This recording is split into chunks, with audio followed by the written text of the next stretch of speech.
YouTube. It's a beautiful thing. It creates endless opportunity for those trying to make something of themselves. Money, fame, a community that loves you, it sounds like the perfect career. But not everything that glitters is gold. With YouTube, there are lots of pros and cons. But do the pros outweigh the cons? Do the cons outweigh the pros? Do the pros con the cons and make the cons not feel like pros? Regardless, put in the work and you'll get rewarded. Whether your goal is money, a fan base, fame, or just the love of creation, YouTube is able to offer so much for so many. But does anyone actually see both sides of things? It's hard to give an insight into this kind of thing, especially with less than 1,000 subscribers, but you know who can? Jakob Ross, one of my oh-so-good friends. He is around 8,300 subscribers. Not a huge number, but definitely not a small one. It's harder than you think to gain a following, especially here on YouTube. But with 8.3 thousand subs, what comes with it? A fan base? Money? Love?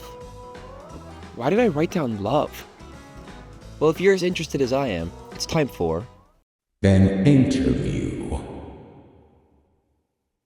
An interview.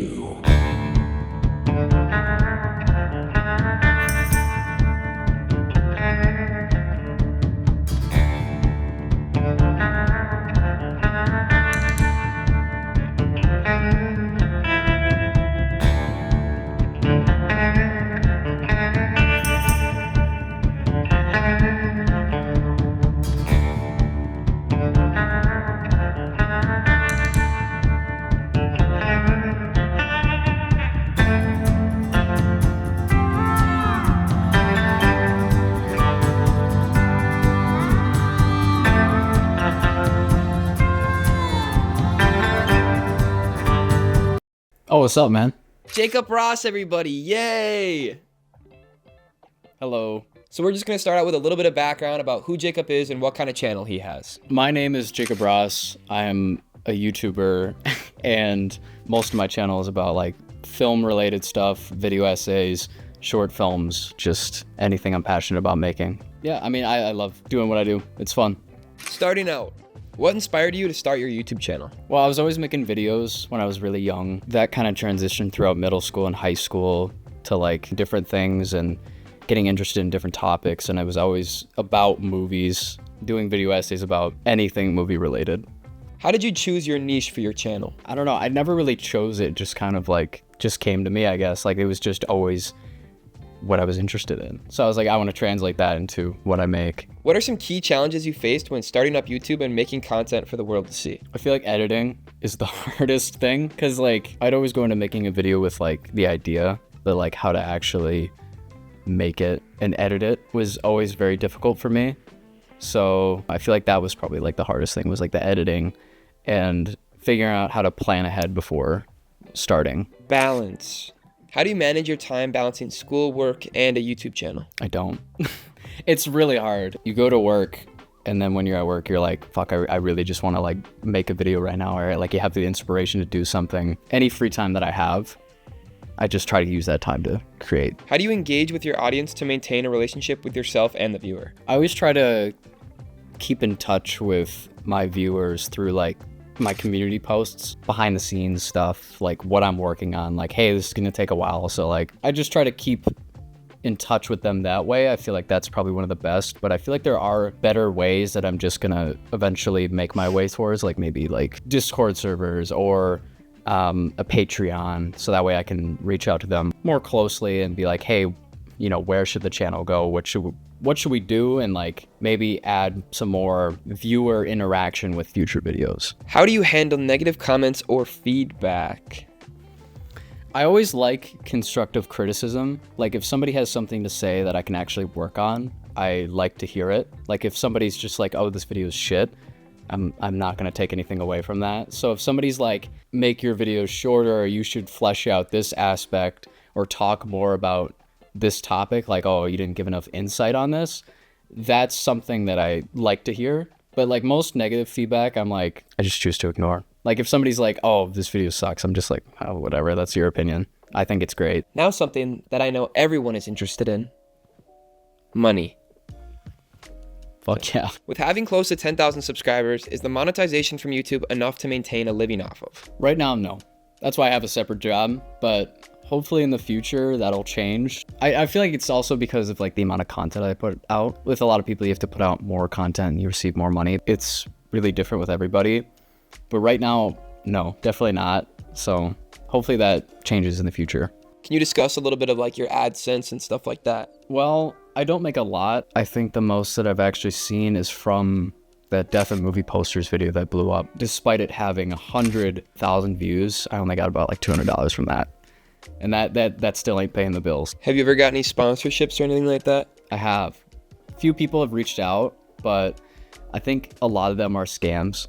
Because like they all have the same font in their emails and they all look the same. But there was one company named Arzen, great company, great to work with them. They sent me a 4K projector, and like I'm big on watching movies on projectors and the biggest screen possible. So it was like a roughly $500 projector, and they also paid me $300 for that. It was a great experience working with them. I would do it again. Like if they reached out to me again, I'd be like, absolutely. Arzen, reach out to us. Words of wisdom. Throughout your YouTube journey, what are some lessons and things you've learned through trying to make it in this crowded YouTube world? Just make what you want to make what makes you happy. If you have a video idea and you're excited to work on it, like that's awesome, that's great. If you love doing it, then do it. But if you don't, like if you fall into like a Mr. Beast knockoff channel and you're like, this is all I have to do now just to make money, you know, is it really worth it, I guess? Like in the end, when you reflect on that, I'm proud of what I make. I like doing it. I'm glad that people like watching the stuff that I enjoy making. I guess if there's a lesson to learn, just do what you love. Do you have any advice for those trying to make something of themselves on this platform? Just stay consistent in what you're making. Do what you love. I mean, like, that's about it. Just stay consistent and make sure that you actually enjoy what you're making, I would say. What are your future plans with your channel?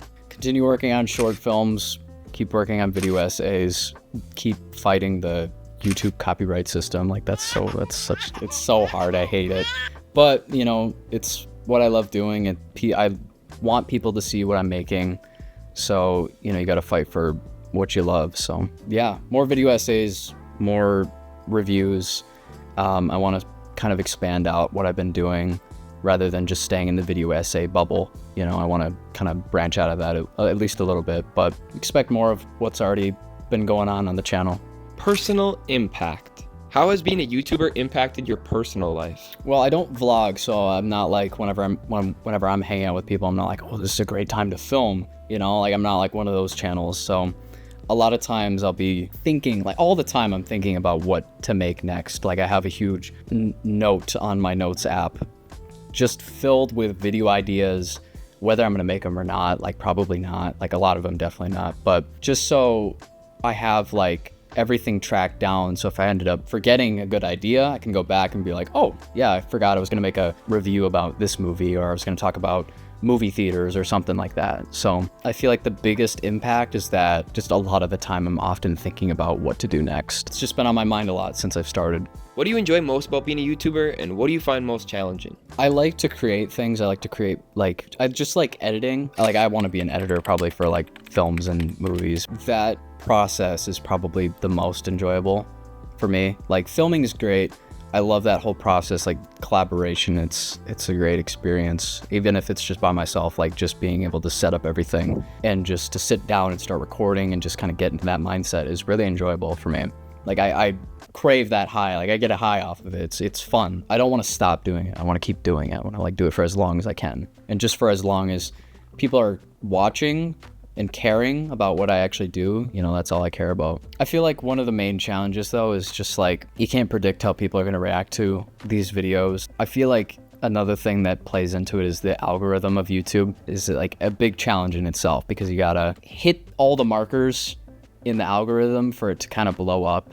Like it has to be attention grabbing, it has to be fast paced, it has to be like really colorful in the thumbnail so people see it and click on it. First 30 seconds have to be super engaging. I feel like that's the challenge, is that you have to hit all those markers rather than just creating what you want to make. And it can be difficult at times, and sometimes it just kind of comes to you, like you just do it naturally, but you can kind of form it to just make videos like that naturally, like Mr. Beast, I guess. But a lot of times, that's the challenge, is just hitting all the markers. Thank you, Jakob Ross, for being in this video. I really appreciate it. And everyone that's watching this, go subscribe to him. His channel is right here. 20 feet. Yeah, go check it out. Thanks, man. No problem. As stated earlier, YouTube is an amazing platform full of endless opportunities. If you put in the work, the rest will come. Huge thank you to Jakob for sharing his insights and experiences. It's always fascinating to hear the behind-the-scenes realities of being a small but semi-famous YouTuber. I'm almost at 1,000 subscribers, so it would mean a lot if you could hit that subscribe button down below. Thanks for watching, like, comment, and of course, subscribe.